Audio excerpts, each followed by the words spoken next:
mundo. E o técnico Carlo Ancelotti tem a base do time que ele pretende escalar, né? Que deverá ser repetido. Aquele time utilizado na partida contra a Escócia, e que é o novo time titular da seleção brasileira nesta Copa do Mundo, com o Ryan pela ponta direita, já que o Rafinha ainda está machucado. Então, né, neste momento na Copa do Mundo, entrando no momento mais importante, o mata-mata, o Brasil tem um time. O Ancelotti achou a escalação. Alisson, Danilo, Marquinhos, Gabriel Magalhães e Douglas Santos. Casemiro, Bruno Guimarães, Paquetá, Ryan, Matheus Cunha e o Vini Júnior. No treinamento de hoje pela manhã, apenas 3 dos titulares foram para o campo, que foram o Vini Júnior, o Ryan e o Douglas Santos. Os outros permaneceram fazendo trabalho de academia. E agora, pela parte da tarde, teve entrevista do novo titular da seleção brasileira. Ryan se destacou no Vasco, fez muitos elogios ao que o Fernando Diniz deu a ele, desde que entrou no grupo principal do Vasco, até ser vendido para o Bournemouth, da Inglaterra, e ser convocado para a seleção brasileira.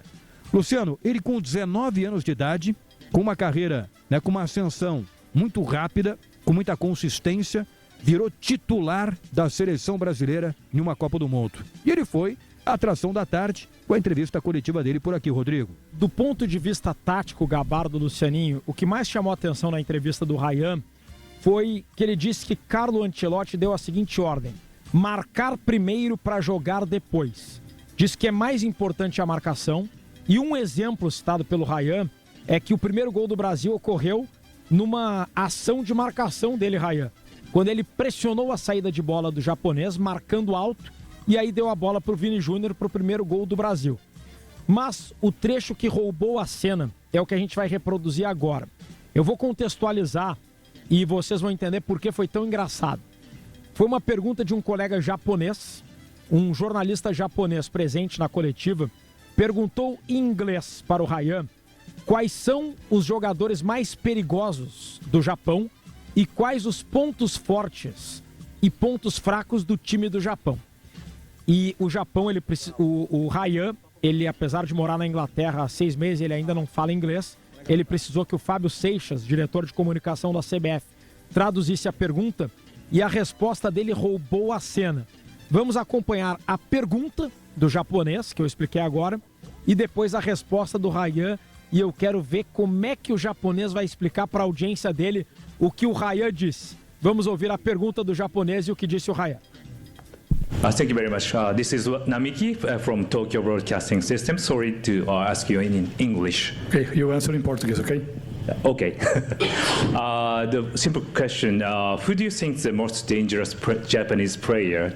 And what is a Japanese strong point and weak point? Thank you.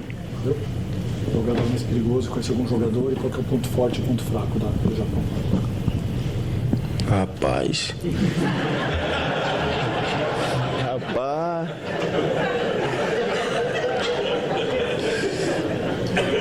Te falar que eu não sei qual que é o jogador mais perigoso dele, não. Só olhando o vídeo mesmo.